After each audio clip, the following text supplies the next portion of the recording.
स्वस्ति समेभ्यः। ये आगे जो पद्य चल रहा है 42वां द्विचत्वारिंशं पद्यम। स्वकान्तिकीर्तिव्रजमोक्तिकस्रजः श्रयन्तमन्तर्घटना गुणश्रियं कदाचिदस्या युवधैर्यलोपिनं नलोऽपि लोकादशृणोद्गुणोत्करम्।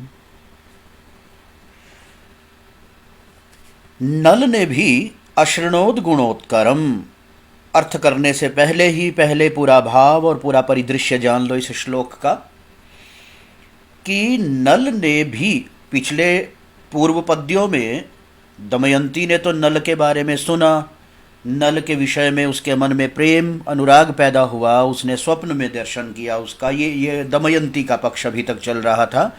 अभी उससे अग्रिम पक्ष में ये बात चल रही है जो उससे अग्रिम पक्ष में अब नल ने भी दमयंती जिस प्रकार से वहाँ उसने नल के बारे में सुना, तो अब ये दूसरा पक्ष नलह अपि, नल ने भी लोकात, लोक से मतलब लोगों के मुंह से दमयंती के बारे में सुना, उसके रूप सौंदर्य उसके गुणवत्ता के उसकी गुणज्ञता के बारे में सुना। इस श्लोक में यही थोड़ा सा अलंकारिक और अपने ढंग से कवि ने वर्णन किया।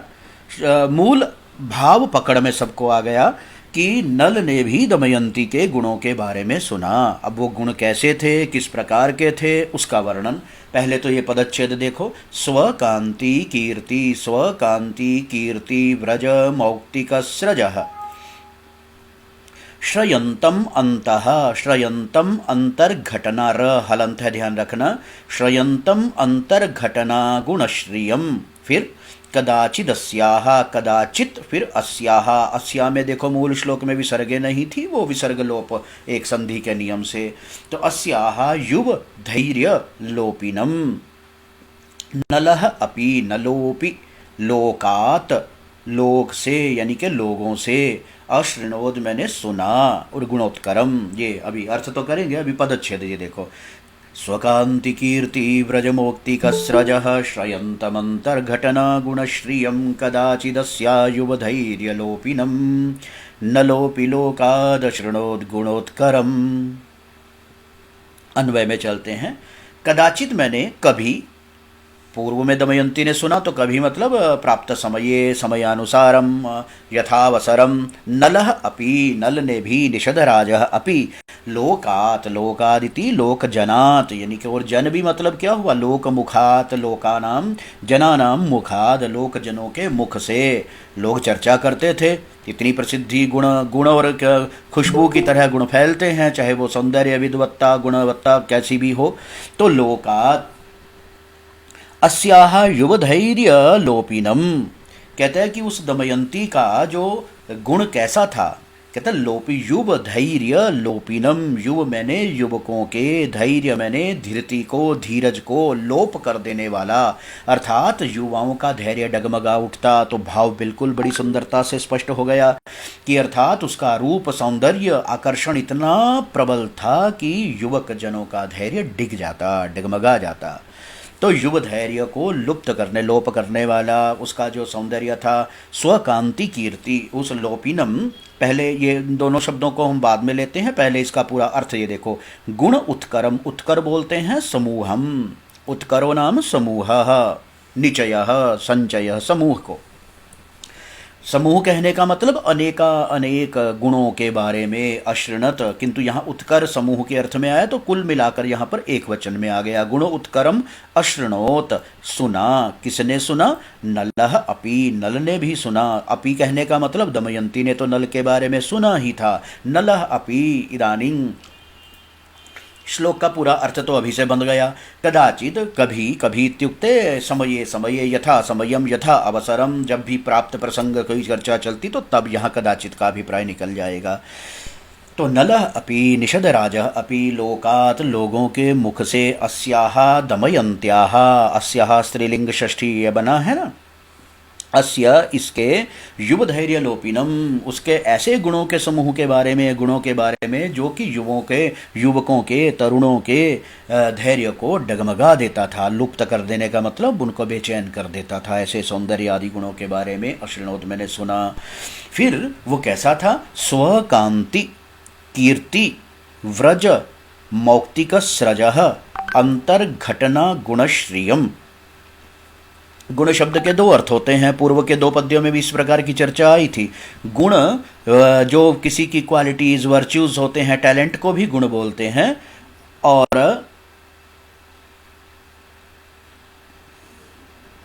क्षण घटना गुणश्रियम, और उसमें गुण जो उसका जो डोरी होती है, माला में अंदर जो पिरोने वाली सूत्र को, थ्रेड को, स्ट्रिंग को भी गुण बोलते हैं, जैसा गुण सूत्र। तो स्वकांति कीर्ति व्रज मोक्ति कसरज, तो अपनी कांति कीर्ति व्रज मोक्ति कसरज। स्व मैंने अपनी, कांति मैंने सौंदर्य आदि, उस सौंदर्य की जो कीर्ति मैंने प्रसिद्धि या यश है उसका, उस कीर्ति का जो व्रज मैंने समूह, समूह के अर्थ में व्रज शब्द भी आता है। तो कीर्ति व्रज, तो वो कीर्ति व्रज ही किस रूप में थे? रूपक अलंकार हो रहा है यहाँ पर। वो व्रज ही, कीर्ति रूपी व्रज ही क्या थे? उसके मौक्तिक, मोती, और मोतियों की बनी हुई माला। स्रक, मूल शब्द होता है स्रज, और अब रब रूप कैसे चलेंगे? स्रक स्रजऊ स्रजः। तो मोतियों की माला, मोतियों की माला सचमुच की है कि किसी रूपक में बांधा? रूपक बांधा। किसका? कांति, उसकी कांति कीर्ति के समूह रूप मोतियों की माला के अंतर घटना, अंतर मैंने अंदर की जो घटना, घटना मैंने संरचना, अंदर की संरचना क्या हुई कि वो जैसे मोती अलग अलग होते हैं, उन मोतियों को पिरोने के लिए, मोतियों को गूंथने के लिए, एक साथ माला में गूंथने के लिए जो धागा होता है वो उनके अंदर ही अंदर संरचना कर देता है, उनके अंदर छिद्र में से, सुराख में से उनको सबको पिरोकर एक कर देता है। तो अंतर घटना मतलब अंतर, अंदरूनी, आंतरिक, आभ्यंतर संरचना रूपी जो गुण श्रीय, गुण मैंने सूत्र की, श्री मैंने शोभा वाले। गुणोत्कर, दमयंती का जो गुणोत्कर था, गुण समूह था, वो कैसा था? जो अंतर घटना गुणश्रियम श्रयंतम, जो अंतर रचना के सूत्र जैसी शोभा को श्रयंतन मैंने धारण करता था, आश्रित था, उसका आश्रय लेता था। वो अंतर घटना गुणश्री कैसी, किसकी थी? स्वकांति कीर्ति व्रजमौक्ति कसरज, अपने कांति कीर्ति व्रज मौक्ति कसरज। यहाँ स्वकांति इस शब्द से दोनों अर्थ लगाएंगे और दोनों में ही पूरा पूरा घटित हो जाएगा। पहला अर्थ कि दमयंती का ऐसा गुण समूह उसने सुना जो कि अंदर के सूत्र की शोभा को धारण करता था। अंदर की संरचना मतलब गुंफन करने वाले सूत्र की शोभा को धारण करता था। वो किसकी शोभा थी? मौक्तिक स्रज, मोक्तियों की माला। और वो मोतियों की माला किससे बनी थी? कीर्ति व्रज, यश की, यश का समूह जो था, कांति सौंदर्य रूपी जो कीर्ति थी, ये दमयंती के पक्ष में चला जाएगा। और नल भी का भी सौंदर्य कम नहीं था, तो नल के पक्ष में भी कि नल की कांति रूपी कीर्ति के व्रज मौक्तिकों की माला को जो गूंथने वाला था, ऐसा उसने दमयंती के गुण समूह के बारे में सुना। और यदि दमयंती के अर्थ में करते हैं तो इससे भी स्पष्ट हो जाएगा, तब ये अंतर घटना गुणश्रियम हो जाएगा कि उसके सौंदर्य का प्रभाव नल के मन पर भी पड़ रहा है, ये सीधा भाव निकल जाएगा। तो सीधा इसमें देखो स्पष्ट अर्थ कदाचित नल अपि लोकाद, कब नल ने भी संसार से, लोक जनों के मुख से, अस्याह युव धैर्य लोपिनम, युवकों के धैर्य को लोप करने वाले, स्वकांति कीर्ति व्रजमोक्ति कसरज, अपनी कांति रूपी, कांति की जो प्रसिद्धि है उस प्रसिद्धि के समूह के रूपी, उस प्रसिद्धि समूह रूपी मौक्तिक स्रज, मोतियों की माला के रूपक अलंकार है यहाँ। अंतर घटना गुणश्रियम, अंतर रचना, अंतर गुम्फन, अंदर ही जो ग्रंथन है उसका, उनका ग्रथन जो है उसको करने वाले दमयंती के गुण समूह के बारे में सुना। तो गुण शब्द दो बार आया किंतु दोनों का अर्थ अलग अलग है। एकत्र गुण गुण सूत्र रूपेण, अपरत्र गुण गुण समूह रूपेण। अश्रण्योत। तो नल ने भी दमयंती के स्वरूप सौंदर्य आदि के बारे में सुना लोकमुखा। ये देखो अलंकार स्पष्ट हो गया। रूपक तद रूपकम अभेदो, या उपमान उपमेय में ना जो कीर्ति कांति कीर्ति को ही मोती का रूप दे दिया, और जो सूत्र है वो दोनों तरफ काम कर रहा है। यहाँ पर थोड़ा सा श्लेष भी हो जाएगा। गुण एक अलग अर्थ में आया है और दूसरा अलग अर्थ में जा रहा है, अंतर के धागे की जगह जो काम करेगा। तो अगर दोनों अर्थ अलग जाते हैं तो केवल इतने छोटे से अंश में यमक भी थोड़ा सा है, और संपूर्ण रूप से रूपक अलंकार में ये आ गया। तो युवधैर्य लोपिनम ये द्वितीया हो गई, इसको अभी यहीं से कर लेते हैं। स्वकांति कीर्ति व्रजमोक्ति का सृज, सृज शब्द श्रक शब्द होता है।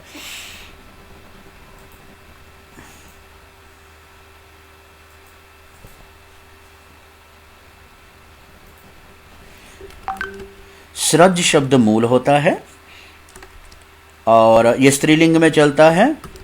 प्रथम एक वचन में वहाँ आया है ना सृजः षष्ठी, वहाँ षष्ठी शब्द बना है, ध्यान रखें। षष्ठी एक वचन।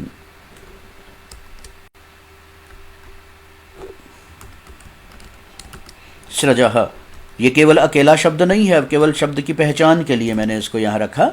ये आ गया। और आगे देखो अंतर्घटना गुणश्रियम श्रयंतम, श्रयंतम को देखो श्री धातु से शत्रु प्रत्यय हो गया है। श्री आश्रित होना, आश्रय लेना इत्यादि अर्थ में श्री शत्रु प्रत्यय। पुल्लिंग में इस समय इसका प्रयोग हुआ। द्वितीया एक वचन में प्रयोग हुआ। श्रयंतम, श्रयन, श्रयंतौ, श्रयंतः, श्रयंतम, ये इस प्रकार से बनेगा। और किसी शब्द को देखते हैं। गुणोत्करम, गुणानाम उत्करम इति षष्ठी तत्पुरुष, ये सामान्य षष्ठी तत्पुरुष समास हो गया। अश्रणोत ये लंग लकार में बन रहा है। अंतर्घटना गुणश्रियम बहुब्रीहि समास है इसमें।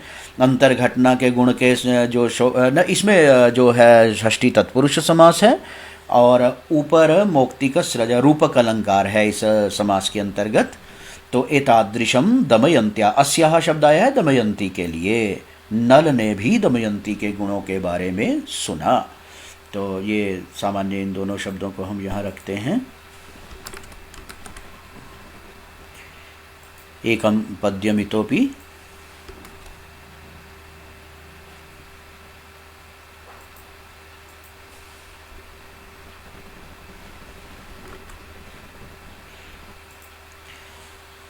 और रूपक अलंकार हो गया। इससे आगे पद्य में देखो कि नल जो है वो किस प्रकार से है। तमेव लब्ध्वावसरम ततस्मरः शरीर शोभा जय जात मत्सरः अमोघ शक्त्या निजयेव मूर्तया तया विनिर्जेतुमियेष नैषधम्। तमेव लब्ध्वा अवसरम, तम एव लब्ध्वा, ये देखो तमेव लब्ध्वा अवसरम ततः स्मरः शरीर शोभा जय जात मत्सरः अमोघ शक्त्या निजया इव मूर्तया तया विनिर्जेतुम इयेष नैषधम्। ततः स्मरः, ततः मैंने उसके बाद का मतलब जब दमयंती के गुणों के बारे में नल ने सुन लिया तो अब उसका क्या असर हो रहा है, उसका प्रभाव। तो कवि वर्णन करते हैं कि कामदेव ने क्या किया। तम एव लब्ध्वा अवसरम, तम एव उस ही अवसर को, समय को, अवसर मैंने प्राप्त करके, मौका देखकर, लब्ध्वा मैंने पाकर, ततः स्मरः कामदेव ने भी तब मौका पाकर, तब का मतलब दमयंती का गुण जब नल ने सुन लिया तो ततः तदनंतरम स्मर, उसको क्या था, कामदेव को ये सारी प्रक्रिया प्रतिक्रिया करने की क्यों ज़रूरत पड़ी। तो कारण देखो, बड़ा बढ़िया सा सुंदर सा एक शब्द दिया, शरीर शोभा जय। क्योंकि पूर्व के पद्य में है ना, कामदेवादपि सुंदरः नलः। तो शरीर शोभा, कामदेव के जो शरीर की शोभा थी उसको जीत लिया नल ने, तो उस जीतने के कारण जात मैंने हो गया जिसको मत्सर मैंने गुस्सा, ईर्ष्या इत्यादि जनित जो क्रोध आता है, चिड़चिड़ाहट, जलन, ईर्ष्या, डाह, वो सब मत्सर के अंतर्गत आते हैं। मत्सर ये संज्ञा विशेषण रूप में प्रयोग होता है और सीधा भाव संज्ञा में रूप, क्रोध आदि या ईर्ष्या जनित क्रोध आदि, चिड़चिड़ाहट, उद्वेग को भी मत्सर बोलते हैं और मत्सर जो ईर्ष्या करने वाला प्राणी को भी मत्सर बोलते हैं। यहाँ पर यह मत्सर भाव संज्ञा के रूप में आया है। मात्सर्य भी इसी में आता है। तो शरीर शोभा जय जात मत्सर, कामदेव को क्यों गुस्सा चढ़ा? यहाँ क्रोध होने का मतलब ईर्ष्या से वो बौखलाया हुआ था। कैसे? शरीर शोभा, क्योंकि नल ने शरीर की शोभा, उसके शरीर की सौंदर्य जो उसका है उसको जीत लिया था। तो जीत लेने के कारण कामदेव के मन में मत्सर्य था, वो उद्वेग, वो बौखलाहट थी, चिड़चिड़ाहट, गुस्सा था। तो उस गुस्से का अब बदला तो लेना है, तो कामदेव ने क्या किया? निजया अमोघ शक्त्या, अमोघ, अमोघ मैंने होता है अनिष्फल, मोघ मैंने होता है बेकार, निष्फल जो चली जाए, और अनिष्फल जिसका अचूक जिसको बोलते हैं, चूक जाना वाला अमोघ, मोघ, और जो अचूक हो शक्ति वो बोलते हैं अमोघ, जो हमेशा सफल हो, जो कभी निष्फल ना हो। और अमोघ शक्ति दमयंती में देखो रूपक बांध दिया यहाँ पर कि दमयंती कामदेव ने जब कामदेव ने ये देखा कि शरीर की शोभा से तो नल ने मुझे जीत लिया है, अब मैं कैसे जीतूं, तो इसलिए उसने अपनी शक्ति का प्रयोग किया। निजया शक्त्या, अपनी शक्ति के द्वारा, जैसे लता का लतया ये तृतीया में बनाए, अमोघ शक्ति के द्वारा। अमोघ शक्ति किस रूप में आ गई? अब शक्ति सामने तो दिखाई देती नहीं, किंतु वो सामने मूर्त रूप थी, सामने प्रत्यक्ष दिखाई देने वाली मूर्त रूपया, तया, तया मैंने उस दमयंती के द्वारा, तया दमयंत्या विनिर्जेतुम, जीतने की, ईयेष मैंने इच्छा की, किसको जीतने की इच्छा की? नैषधम, नैषध को, नैषध इत्युक्ते नल को, नल को जीतने की इच्छा की, यानी कि जो नैषध, निषद राजम नलम, जेतुम ईयेष, विशेष रूपेण निर्जेतुम, पूरी तरह से जीतने की इच्छा की, यानी कि कामदेव ने चाहा कि अब मैं इसको जीत लूँगा। किससे जीतूंगा? अपनी अमोघ शक्ति से। वो अमोघ शक्ति कहाँ है? मूर्त रूप में है, साक्षात दिखाई दे रही है। वो साक्षात कहाँ दिखाई दे रही है? तया, तया मैंने दमयंती। तो दमयंती को कामदेव की शक्ति के रूप में वर्णन करने से यहाँ रूपक अलंकार हो गया। और मानो वे है जो दमयंती थी कामदेव की अपनी शक्ति ही थी मूर्त रूप वाली, तो इतने निजया इव मूर्तया उत्प्रेक्षा अलंकार हो गया है। इस श्लोक का पहले पूरा भाव एकदम समेट लो। नल ने जब दमयंती के गुणों के बारे में सुना, पूर्व वाले पद में पता लग गया। कहते हैं कि तब उसके बाद कामदेव को मौका मिल गया कि अब मैं बदला ले सकता हूँ। बदला किस चीज़ का? प्रतिशोध, उसके मन में किस चीज़ की चिड़चिड़ाहट थी, बौखलाहट, गुस्सा, क्रोध, किस बात का? कि शरीर शोभा जय जात मत्सरः, कि इस कामदेव ने, नल ने तो शरीर की शोभा से मुझे जीत लिया, तो ये उसके अंदर गुस्सा था। तो अब इसका बदला वो कैसे ले? अमोघ शक्त्या निजया इव, मानो अपनी अमोघ शक्ति रूप साक्षात प्रत्यक्ष शक्ति स्वरूप उस दमयंती के द्वारा, शक्ति स्वरूप दमयंती इतने पोर्शन में, इतने हिस्से में रूपक, और मानो अपनी अमोघ शक्ति से इस पोर्शन में, इतने हिस्से में है उत्प्रेक्षा। निषद को, निषद राज को, नल को जीतने की ईयेष, इच धातु होती है, इच्छति इच्छतः जिसके रूप चलते हैं, और मूल धातु होती है इश धातु। इसको इच्छ आदेश हो जाता है। जैसे होते हैं ना कई धातुओं के औपदेशिक अर्थ अलग होते हैं, जैसे गम से गच्छर, दृश्य से पश्यति, ऐसे रूप चलते हैं। तो ये इश धातु से ईयेष, लिट लकार का ये रूप बना है। तो अर्थ हमने पूरी तरह भाव तक पहुंच गए, अलंकारिक सौंदर्य भी हमें पता चल गया। फिर से देखो, अब अन्वय करते करते इस सौंदर्य को फिर से हम पूरे भाव को जानेंगे। शरीर शोभा जय जात मत्सरः स्मरः, शरीर शोभा जय जात मत्सरः, शरीर की शोभा को जीत लेने के कारण, यानी कि नल ने उसके शरीर सौंदर्य से जीत लिया, क्योंकि नलः कामदेवादपि सुंदरः इति। ये इसमें व्यतिरेक अलंकार ध्वनित हो रहा है, स्पष्ट तो नहीं है किंतु ध्वनित हो गया। जय जात मत्सरः, उससे उसको क्रोध आ गया। तो उसके क्रोध का, यहाँ क्रोध का मतलब ईर्ष्या जनित, जो ईर्ष्या आदि से जनित जो क्रोध, चिड़चिड़ाहट, बौखलाहट है, उसके लिए आया है शब्द। तो इसमें काव्यलिंग भी है। तो मूल तो हमने देखी ना रूपक और उत्प्रेक्षा तो यहाँ नजर आ ही रहे, अमोघ शक्तिया इव में और तया, क्योंकि दमयंती को अमोघ शक्ति का रूप मान लिया, स्वरूप दे दिया।